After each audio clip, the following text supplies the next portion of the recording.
I mean, what do you mean? What does it matter what you're doing? Well, maybe you should start, can you vacuum? Can you do anything else that's loud? Please stop. Vacuuming is louder, bro. I thought you said you weren't going to run your mouth. Jesus fucking Christ. Are you serious?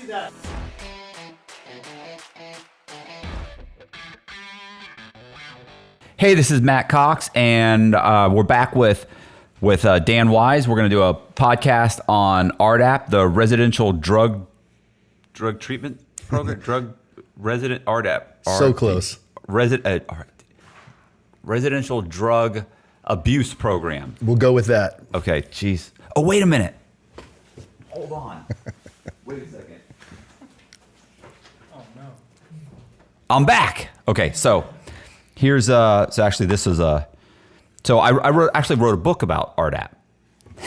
This is awesome. This is gold right now. Oh, this is good because so I did the program like you did the Rdap program, which is a program in prison. You're in prison, and if you have an addiction problem, right, then the judge will recommend that you take the Rdap program. If you pass the Rdap program, you are eligible to get a year off your sentence. Certain people can't get them if you were convicted of a violent felony or you have a gun charge, which for some reason the Bureau of Prisons considers being a violent crime. Like if I have a gun, if I get arrested and then they search my house that's 40 miles away and they find a gun in the closet and they charge me with a gun, then I have a violent crime. I'm now like a violent criminal according to the BOP, right? If it was in the commission of a crime, if it was in the furtherance of a crime. So if you got arrested for, say, money laundering. Okay. Well, then yeah. And you had a gun, but you were allowed to carry it, that wouldn't.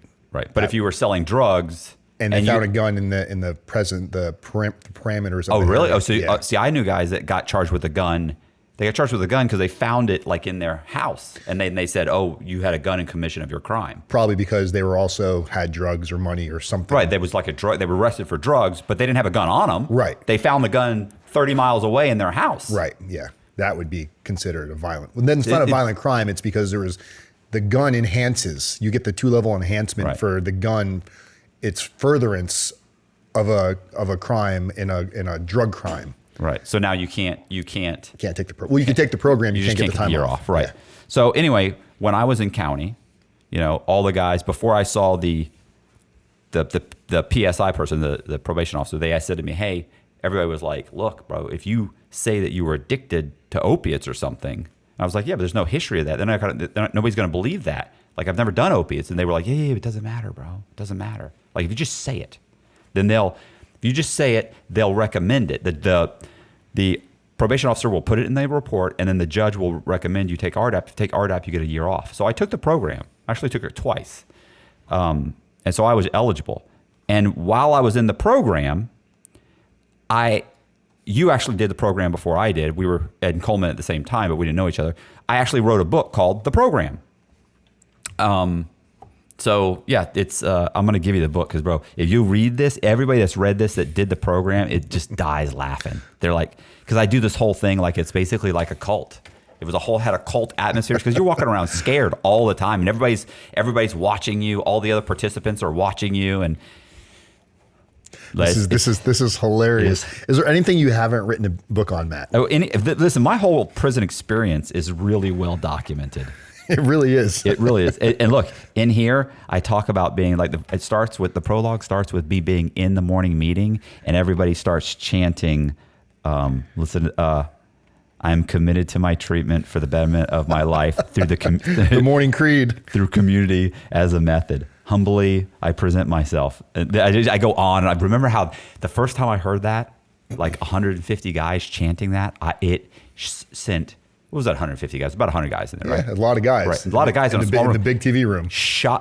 It was like electricity shot through my body. It was so fucking bizarre, But anyway, so you went there, you took the program. Yep. And because you had a drug issue, right? Marijuana. Right. Yeah. Which I didn't, consider a drug abuse problem, but I remember saying that in one of the not the morning meeting, but when you'd have your content groups and the process groups. I remember it wasn't me; it was one of the other inmates said something like, they lessened marijuana from like opioids and man, the DTSs, the drug treatment specialists, they basically labeled marijuana just as bad as heroin. There was no separating the two, which I guess for some it can be a gateway to others. But yeah, I had a nightly marijuana problem where I would smoke weed before bed every night, and that's what gained me access into the program. But for those that are watching, the judge's recommendation to the program doesn't guarantee it. Doesn't even really help. Oh, really? I thought doesn't even matter. The judge could say, I'm not even going to recommend you for this program because I think you're a con artist, Matt Cox. Right. As long as it's in your PSR, the pre-sentence report, it's up to the Rdap coordinator, like at Coleman. Was it Dr. Smith when you were there? Of course. Right. So it was up to Dr. Smith to make that determination. Where people fuck up, though, in that pre-sentence report is they don't mention it, but then a judge will recommend it. And if it's not in the pre-sentence report, even with the judge's recommendation, sorry. Yeah. Yeah, I kind of thought. I mean, I knew it had to be in the in the PSR. That will be in the revised version. No, I mentioned it in here. Like I didn't say it wrong in here. I just said that it was in the PSR, and that's how I ended up in. These are these are actual bracelets from I Coleman. Stole them. I had. Of course you did. I asked if I can have mine. So they wouldn't let. Oh, did it? Yeah. Oh, they wouldn't. I had to twist. No. They were they were taking them from people would leave. They'd take them from. They tried to take mine, but I went and asked Dr. Smith if there's any way I could have them. She's like, "Why do you want them?" I was like, "I mean, I had Dr. Smith's. Her assistant. I had him steal them for me. I was like, bro, you got to get them for me. He's like, man, I can't. She keeps them here. Like, her assistant was it an inmate assistant? Yes, of course. Yeah. I said, come on, bro. Little teacher's pets. Of course. The golden child. Yes, yeah. That was an odd situation. Like you would be. So who was it?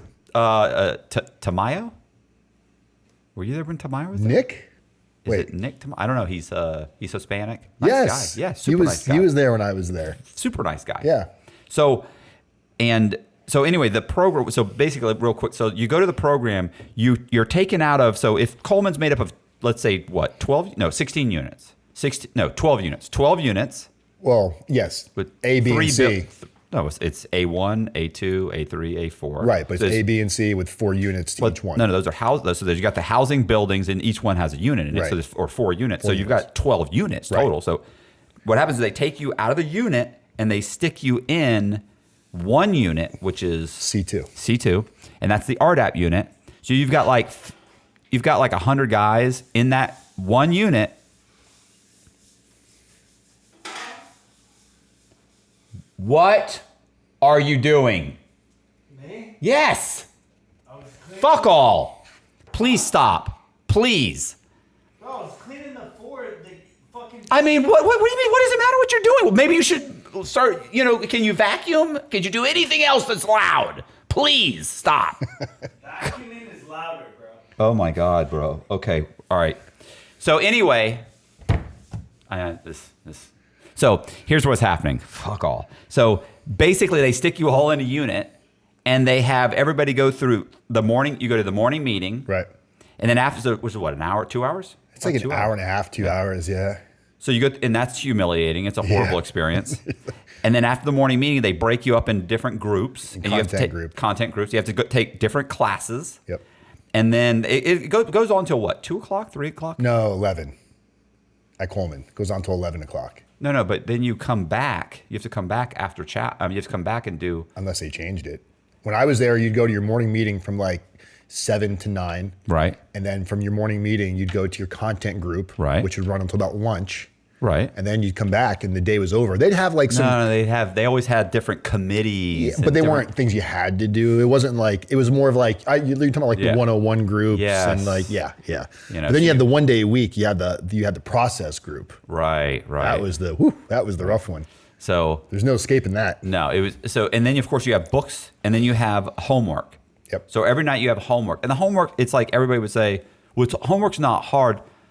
The homework wasn't difficult. It was like it was childish, but it could be hard. It's designed for a 7th grade reading level, which makes it sound easy, but it's based on like, well, let's take you, Matt Cox, who is an intelligent individual, and then we'll take somebody who's no education, straight off of the street. The expectations are different for you than it would be for the guy that can't write his name right. The guy that can't write his name right, they literally want to see him color in the lines. Yeah. I got in so much trouble with the books because I was like, they don't read these fucking books. So in like book 2 or book 3, I just bullshitted my way through it. So they came around the content group at the end and they said, we're going to call your name and come turn your book in, right? So they did that. The next day they came back and they said, all right, we're going to give everybody the books back. So they gave everybody the books back. It's like 3 of us that didn't get their books back. And like, if you didn't get your book back, please stay. So I was like, what the fuck? So they called me in for a meeting. I got teamed. Remember the teams? Yeah. They teamed me.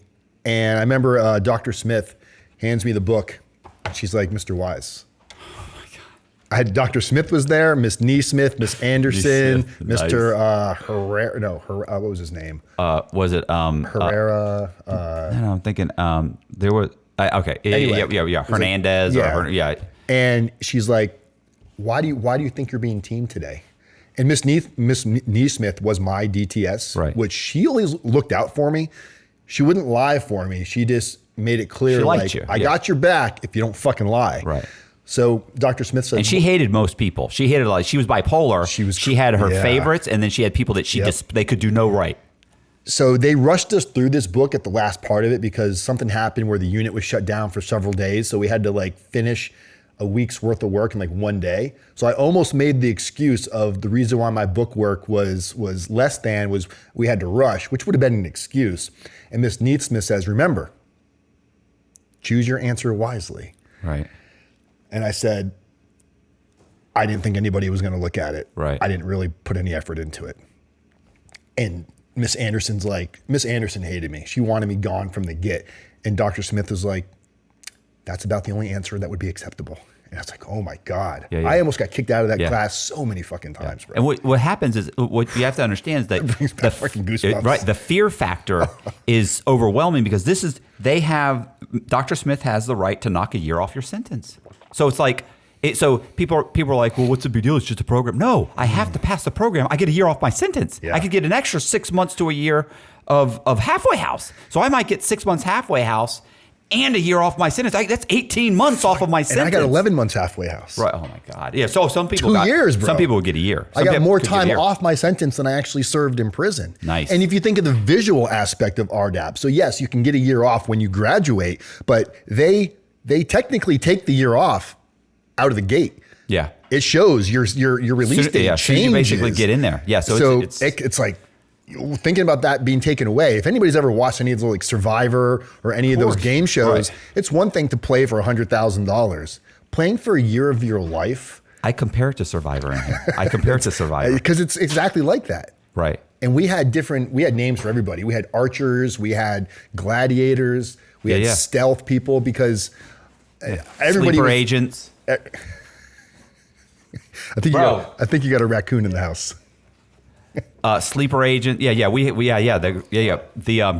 was it? The other gunslingers, like guys that would literally stand up in the morning meeting and say, "I want to pull up Mr. So and So," and then the guy would stand up that had like no clue. We'd be like, this dude's a gunslinger. He's just fucking bow, and he's hey, I'm calling you up because last night in the bathroom you didn't shut off the water, and you're not. I mean, it was that bad. It was that bad. Yeah, it was. I thought I had it all fucking figured out, man. I couldn't wait to get in the program. I thought I was going to tap dance my way through it, tell them little things they wanted to hear. Because I didn't have a drug addiction. I had substance use, which qualified me for the program. But I thought it was going to be similar to like AA or NA. It was more like the most surreal cognitive like setting that I've ever been in. Just everything about it. You're literally on edge the entire 10 months. You don't know who's looking at you, who's going to tell on you. Right.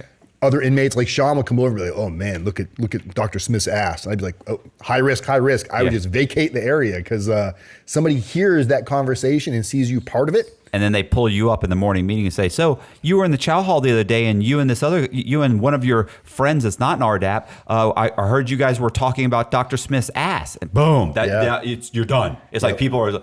I know exactly, bro. It was horrible. And the pull-ups, they would just come out of like left field. And people would say, well, I don't want to pull up my friend. I don't want to do this. I know some other prisons had Rdap where you could literally like kind of micromanage your pull-ups. You'd be like, hey, Matt, I'm going to pull you up tomorrow. You pull me up.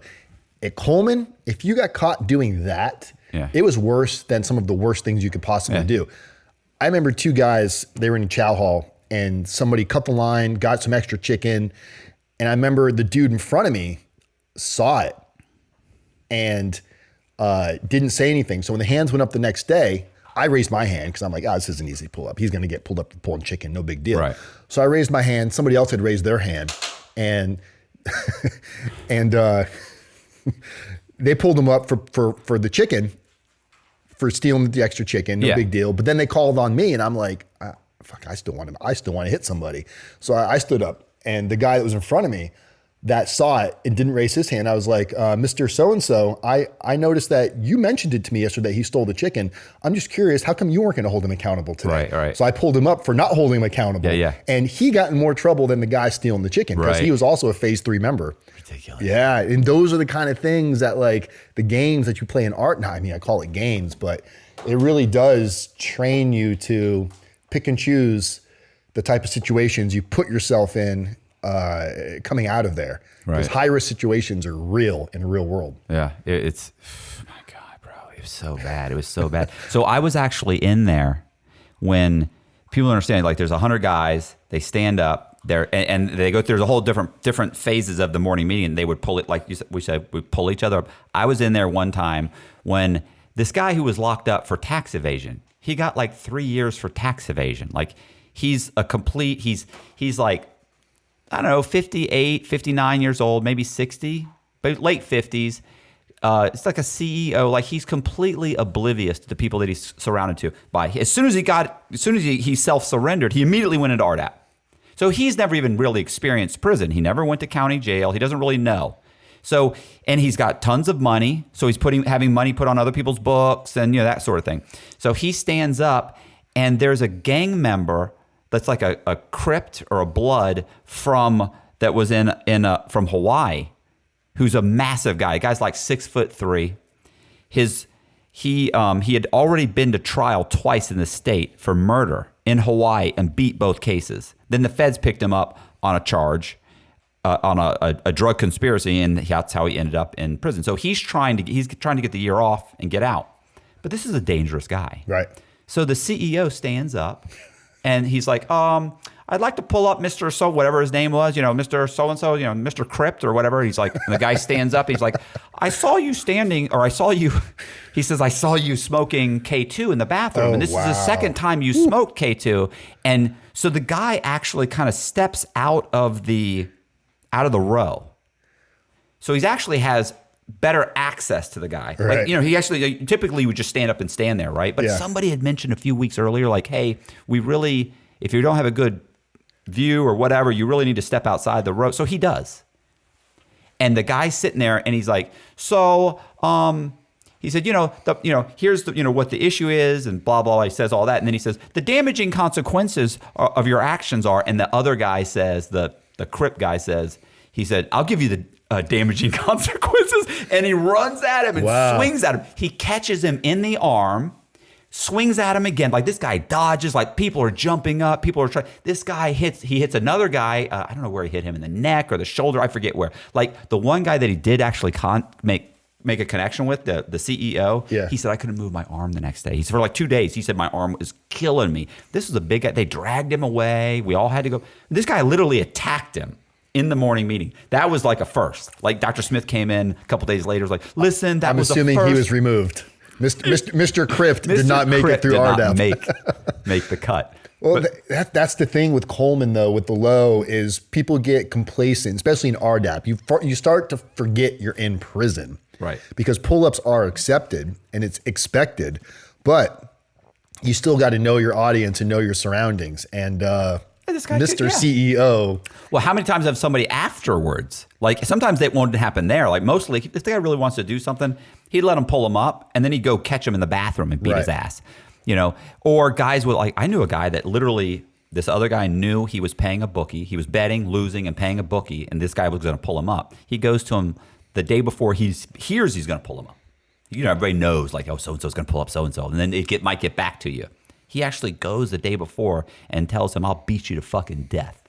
I will get 2 locks and a sock, and I'll come in here the night after you pull me up, and I'm going to beat you down because like this guy's wife is leaving him. He's like his best friend's banging his wife. He's like, they're basically planning their getaway.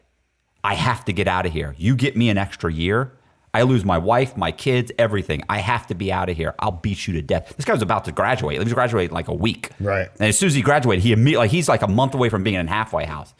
I mean, just this. By the way, the guy threatened. He was terrified. I mean, just shaking. Like, I can't do it. I can't do it. Then he was afraid somebody else was going to pull him up for not holding him, the other guy accountable. Yeah. I mean, it was chaos, bro, and just terror, like walking around in fear all the time. That's how the whole program is, though. Like even walking the track, if you're mentioning, because breaking confidentiality is one of the huge things in there. And when you're walking the track, talking about like, oh, what happened in the morning meeting, you're always afraid. Like, what if somebody overhears what we're talking about? You know, it's the constant fear of getting removed and losing that year. But the pull-ups, that was probably the hardest part. And I remember there was this kid, his name is Daniel, Spanish guy Daniel. And he was a problem child in Rdap. He was the one that was always doing pull-ups, but behind the scenes, he was just a fucking actor. He was as fake as fake could be. And he came in my cube and he's, Dan, what would you do if so-and-so did this or so-and-so pulled you up? I was like, I've got a lightsaber in here. I'll cut anybody's head off. And I was like, I've got Dr. Smith wrapped around my finger. I'm kidding, right? I'm making jokes. Oh man. And he's like, well, how come you're not always in her office? How come you're not like teacher's pet? I said, because I don't need anybody to protect me. I'm like, I'm a sole survivor. I was like, I'll cut your head off and protect myself. He pulls me up for that. Right. He pulls me up for that. And and Mr. Wise, how do you respond? Blah, blah, blah, blah. I was like, first off, he came in my cube. We were kidding. And he's talking about how he jokes around, how he pulls everybody up, but he's not really programming. So I said that, and Dr. Smith, again, she was like, but your answer was honest, Mr. Wise. I don't see why he pulled you up. I was like, I mean, ask him.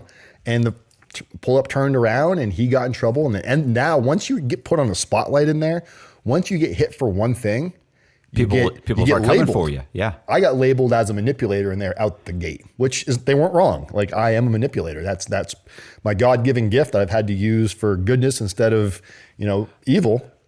But I learned in Rdap, don't lie. When you get hit with something, just fucking own it. Yeah. Because they see it.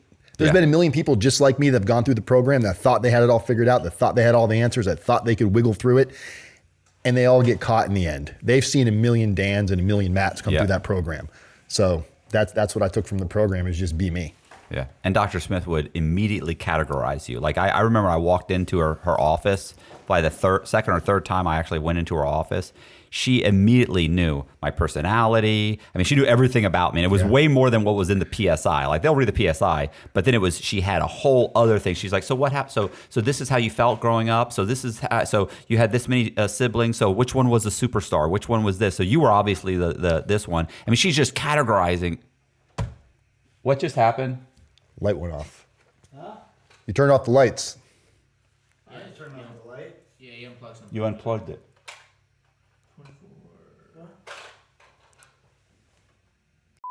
Yeah, so I mean, she'd break me down immediately.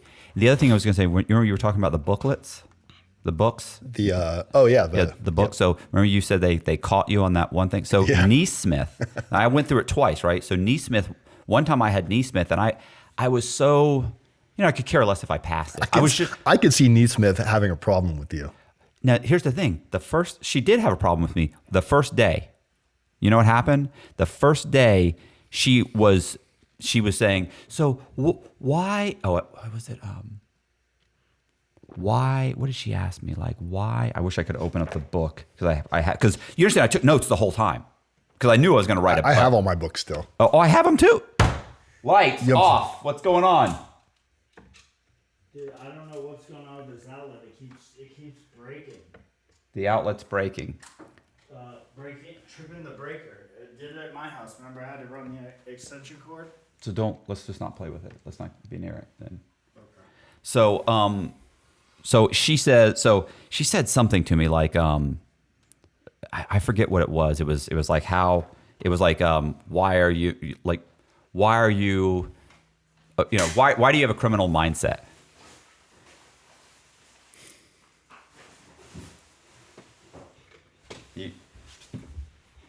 You have to be kidding me. So, fucking motherfucker. All right, so, yeah, it's 17. It's a child. Take 44. Leave it in. Absolutely leave it in. He's a child. He's a teenager. He's like a 13-year-old boy. Okay, so what ended up happening was she said something like so why do you have criminal thinking or something, or criminal thinking errors? And I went, I'm not sure. And she was like, I was like, I don't know, maybe it's because, and I gave her some reason, and then she went, well, I thought you said you weren't going to run your mouth. Jesus fucking Christ, are you serious? I asked you that face. Are you fucking serious, man? I'm asking you to be quiet. I'm doing a fucking podcast. This is how I make my living. I'm asking you to be quiet. Bro, everybody here knows you're supposed to be quiet. That's all you have to do. It was an accident. But first off, when I'm doing my podcast, you were cutting me off and doing it how you wanted to do it, the unedited format. The thing I've ever said No. right here is because you're making noise. You're banging things, you're dropping things, you're smashing things, you're unplugging things. I'm doing something. He's on a time limit. Go somewhere and sit down where I can't hear you. Or get in your car and leave. That's fine. So can I leave my stuff here and is it going to be safe? Well, I would, typically I would pawn it, but yeah, I'll keep it for you since you. Goodbye. Leave it.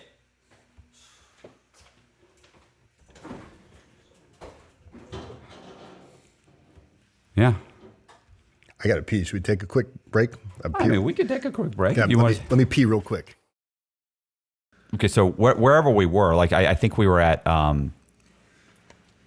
Yeah, we're so even graduating Rdap. If you're not going to go home right after you graduate Rdap, because some guys got weeks or months left before they're going to go to a halfway house. Right. Because like you said, most guys only get about 6 months halfway house with the year off. So if you've got 3 or 4 months left after your Rdap complete, right, you can still get kicked out of the program. Even if you get moved out of the Rdap unit and go back to your regular unit, and you get a shot for stealing or anything like that, you can still have your Rdap taken away from you, including the halfway house. You can lose your Rdap in the halfway house, which almost happened to me. Yeah. That was for stealing candy out of the vending machine. Right, which you didn't even do. Which I didn't do. Right. I mean, I technically took it, but I paid for it. Right. But I did spend 27 days in county jail for that when the U.S. Marshals came and got me because I theft of a vending machine. Yeah, that's where basically somebody else had broken the machine, right? You went and you put quarters in, and you went to get your food, and it wasn't there. So then you put your hand in and got the food. I went to buy my little hot Cheetos. Right. And I put my money in, and a little corkscrew. I realized somebody had already caved in the glass, so the corkscrew pinned my Cheetos into the glass, but the glass was pushed in far enough where I could just reach over and take them. Right. So I took them on a Friday. Monday morning, I went to go to work from the halfway house. I'm like, oh, Mr. Wise, you got to wait for your case manager. And about 3 hours later, U.S. Marshals came, put me in handcuffs, and I'm like, what the fuck did I do? And right. They gave me the little sheet, and it said theft of a vending machine. And Miss Moyer, the person in charge of the halfway house, Mr. Wise, you know what you did. It took 27 days for them to review the fucking footage to see that I put the 35 cents into the vending machine and paid for the chips, which wasn't theft. And I ended up getting all my shit back, but still. 27 days in county jail in Spokane County. Horrible. Google Spokane County Jail if you ever got time. I would rather do 6 months in Coleman than 60 days in Spokane County Jail. Right. That might be bullshit, but right now at that's least how I double. feel. So, back to what we were talking about when with the books. Remember the books? So yes. With Neesmith. So here's the thing. You said they caught you for not really participating much in the book or doing a shitty job real quick. Half-assing. Right. So the thing with Neesmith was that I remember the very first, the reason she disliked me, we got into an argument where she had asked me something, and I tried to give her an explanation. I said, I don't know, I'm assuming because just my genetic makeup, predetermined me to be a criminal or something. Like she'd asked, why are you a criminal, or what makes you a criminal? I said, I don't know, maybe I'm predetermined. I don't know, maybe something in my childhood. So we went back and forth, and she goes, yeah, but why? And I went, I'm assuming maybe bad parenting, like maybe my father had some issue. It was an issue with my father. She goes, but why, Mr. Cox, why? And I went, maybe this. And she goes, yeah, but why? And I went, I said, here's the thing. I said, I have a pretty firm grasp of the English language. I said, so if I'm not answering the question correctly, it's because it's not being presented to me correctly. I said, so if I'm not answering, I said, then you need to do a better job of explaining what it is you're looking for, more so than why. And she went, and she just kind of looked at me, and I really was like more assertive than that. And she went, well, what I'm trying to say is, and so it's like I stood up to her, and after that, she loved me. Like the first few classes, she disliked me, you could tell. Then she liked me.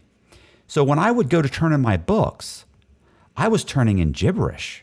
I mean, it was really bad. And I kept waiting for her. People would come back and go, man, she's telling me I got to redo this. I got to redo that. I have to erase, because, they made you write in pencil. I had to erase everything and do this. And I was actually doodling in my books. I'm drawing cartoon characters of the other people in the program. And at one point, you'll remember this. Remember, at one point, there's a book that says, like, what would your life look like if you continue to use drugs? And you have to tell them, oh, it would be horrible. I'd be incarcerated. I'd lose my family. You got to draw a picture. You got to do this whole thing. And then and it said, what would it look like? Like, where do you see yourself in 10 years after prison without drugs? And my response was, I see myself with a massive, massive real estate fortune, running eco units, and then I put like in parentheses like halfway houses, or not. No, I'm sorry, rooming houses. And then I said, I see as our family. I said no family. I said relationship. I said I see myself dating an ex-stripper. I said with some tattoos. Probably been in jail. I've probably been in jail. Also, I said has definitely lived in a trailer park within her lifetime. I said, and she is only dating me for my money, and we have an arrangement. I said, which is exactly what I'm looking for. Then it was like, the whole thing was just horrible. Like everything I said you can only go up from there. It was just ridiculous, right? And then one of the things was, it said, what's your role in the community? And I remember I put community. I said, I'm a pariah. I intend on staying a pariah. I'm good with being a pariah.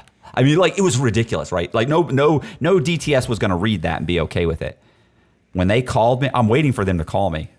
When she calls me to walk in, she hands me the book and she says, you're doing amazing work, Mr. Cox. I love your honesty, and I just keep up the good work. And I just remember thinking, you're not reading my stuff. You didn't read nothing. It got even worse from there. Right. I mean, it was just, how far can you take it? It was blatant, like, what do you think when someone says this to you? And I said, I mentally picture myself hitting them in the head with a baseball bat, stomping on their face until there's nothing left. I mean, I'm saying horrible, ridiculous things in these books. Never, ever does a thing. Never looks at them, never says anything. So, I mean, I was sailing by because, like, someone like you and I, like, let's face it, most of those guys, they're just trying to get them to say please and thank you, turn off the water. Yeah. Write your name. Be a decent human being. That's what they're trying for. But guys in the third, a more sophisticated criminal in the third phase, or is it the fourth phase? Third phase. That's when they come for you. Yeah. That's when those guys are like sail through the first two phases. The third one, that's where they go all in. Rug gets yanked. Yeah, suddenly. Complacency set in. Oh man, that's the worst. And I always, when I reached that phase is when I dropped out. Within weeks of that phase, I always dropped out because I knew I'm never passing this. I'm not passing this. I had already been labeled a con man. Did you actually ever make it through Rdap? No. Oh shit. I only went into the program to keep the management variable on me so I could stay at Coleman so my mom could come see me. Your book should be called An Rdap Guide from Rdap Incomplete. It's hilarious. It is hilarious. Twice. 2 times dropped out of Rdapper. I spent over a year. But you have to understand, like, I'm literally, you're supposed to go to, like. Did you get the time off? Of course you could. No. No, you could though. I could have, but I didn't have time to do it. Like I literally, if I'd gone in the first time when I went, I wanted like a year half. I was thinking I want maybe the halfway house. Halfway house, yeah. Right. The way it panned out, I could only get like 3 months or 4 months, and I was thinking I'd rather get the year halfway house. Like I'm going to get a year, but I didn't. But I thought I was going to. Well, and it does increase your chances. Right. Well, I mean, not the Rdap. It wasn't the Rdap that the year. Extra It was halfway house. Right. Right. You have to explain how I'd have to explain how it all fell. Where I would go if I'd done it. I'd gotten it 3 months, and I thought I can't reset my life in 3 months. Right. I can't save enough money in the halfway house in 3 months. So what I'm going to do is I'm going to take it. I'm going to drop out. Then I'm going to take it again. I'm going to drop out. So I can explain the logistics later. But so what ends up happening is, oh my God, bro, it was hilarious because I'm not doing, like, you're supposed to go to like AA, right? Like I never went to an AA meeting. Like all these things that I don't even go. I would go and I'd sign my name. Like the community meetings and You know how you had to have you had to take certain amount of work groups? Right. I just signed my name to them. Like I just signed the signatures of the other. Like I was facilitating half of them. I would go to like one meeting or two meetings. I never go again, and I just sign everybody's. I sign like he's boom, boom, boom, boom. Look here, I turn them in. I was such a good little Rdapper. Because it was like, what do I care if they find out, Mr. Cox, you didn't this, you didn't that, you didn't. I'd be like, kick me out. Like, what do I care? But like, it's because of Rdap, I got a bottom bunk though. I'm not gonna lie. I never would have got a bottom bunk. I wouldn't have had enough time. Yeah. Because they got other guys in the units. They just. I was still shitting McDonald's when I came home. Oh man, yeah, you had so little time. Yeah, it's but it funny didn't feel like it at the time. No, I know. It felt. I remember when I first got there, and I'm like, oh my God, 42 months, because I didn't know I was going to get Rdap. Right. I'm just thinking, fuck, this is my world for the next 42 months. It was such a daunting feeling until I started to meet guys. There was a guy there. Remember Phil? He used to teach yoga. Old man Phil. Yeah. He would teach yoga. He had already done like 27 years. Yeah. And he lives out here in Tampa, I think, somewhere. Oh, okay. Yeah. But, the only creepy story I had in Rdap was they bunked me up with they gave, you have big brothers, little brothers in Rdap? Yeah. They gave me a little brother, this guy, Mr. Hammond. I didn't know what he was in there for. I assumed he was a sex offender, but I thought sex offenders couldn't do Rdap. But I guess they can do it. They just can't get the time. Well, if it's a hands-on offense, they can't even take it. If it's a picture crime or whatever, they can take it. So one night, my bunkie, Mr. Hammond, wakes me up at like 2 a.m. because he's my little brother. He's like, I need to tell you something. Okay. And he says it in his creepiest voice. And I sit up. I'm like, I remember I went like that to his knee. I'm like, hey, what's going on? Tell me. And he goes, have you ever seen Dexter? And I'm like, the show or the cartoon? He goes, the serial killer. Right. And he says it in this like really weird voice. And I was like, yeah, it's one of my favorite shows. He goes, I'm kind of like Dexter. And he's this big, unorthodoxly looking like bear guy. And I was like, okay. He goes, I mean, I don't hurt people, but I like to cut myself. I was like, I mean, I don't really know what to say about this. I'm not equipped for this. He literally goes to pull out his business and show me all of the scars and cuts he's done to his manhood. Yeah. And how he would sew himself up over and over and over again. Ooh. And how he's getting the urge. So I'm thinking to myself, I'm like, oh my God, this guy's gonna like look at me. I have to get away from this guy. The next morning, I went into the Dr. Smith's office. I'm like, look, I'm not trying to tell on this guy, but I think he's a sex offender for one, which is whatever. But he told me this weird fucking story, and I just can't. I'm not comfortable. Right. So they moved me and moved him around, and they removed him from my little brother. But dude, there's some weird fucking people that go into the prison system. Oh yeah, weird. But artistic people too, like you. I've met some of the most artistic people in the world. That at least your talent's not being wasted. I've seen such wastes of talent in prison. You painted all these, by the way, didn't you? Yeah, they're what's called modified screen prints. So it's like partially a painting, partially a screen print, but every one of them is different. Like I might have I've probably done 20 or so Trumps. I got to tell you, I thought all your paintings were complete bullshit. I didn't think you did them until you started posting stuff on the time lapse. The time lapse on Facebook, where you would actually show yourself doing it. I'm like, fuck.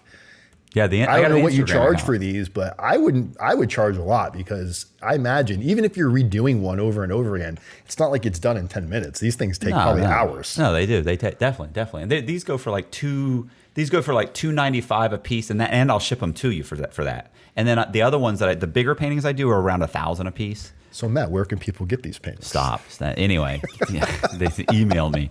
I was gonna say when we were talking was so just to kind of wrap this up, because I could talk about Rdap forever. Honestly though, we're mocking the program and joking about it though. It changed my life. Right. Okay. That's what I'm saying. Like to me, even mocking even when I was in the program, the stuff that I was learning about myself and who I was and how I behaved and the reasons I behaved that way and the criminal thinking errors, right? All of those things were like, they were so oh my God, crystal it's me. clear. Yeah. It was so crystal clear. RSAs. All of them. And it's like, I would mock them and joke with them. And I would really, really like just be like, this is ridiculous. But the truth is, I was really also like, this is amazing. Like, this is actually helpful. There's a lot. Miss Neesmith said to me when I was talking about all the bullshit in the program, she's like, Mr. Wise, here's something somebody told me once: chew up the meat and spit out the bones. She's like, there's a lot of stuff in this program that is complete crap for antics. But there are things in here that will change. But you know what hit me? Shelly said it to me on the phone after she got up before me. And she knew what a con artist manipulator I was. Right. And she saw all the mental change in the emails and the phone conversations and the letters. And I remember she said it, and Miss Neesmith happened to listen to one of these calls. Shelly said, whatever Kool-Aid they're making for you in there, I hope you take the recipe home with you. Nice. And I was like, fuck. Yeah. It really, I've adapted to this new train of thought of thinking about consequences and how's this going to affect my life if I do this. Right. It's funny, right? Like, it's emotional, It's right? surreal. It is. If I like, You see that tear? yeah, I can see you tearing up. Yeah, no, I do. I get teared up talking about it. If I talk about, there are certain things, Dr. Smith would call me into her office and sit me down, and I shit you not, within 3 minutes of every time, and she called me in there twice a week because she just took an interest in me. And I'm telling you, it was so bad, within about a month. Jesus. Bro. I'm telling you, he did this to the microphone. Yeah, it's fine. Let's blame everything on him at this point.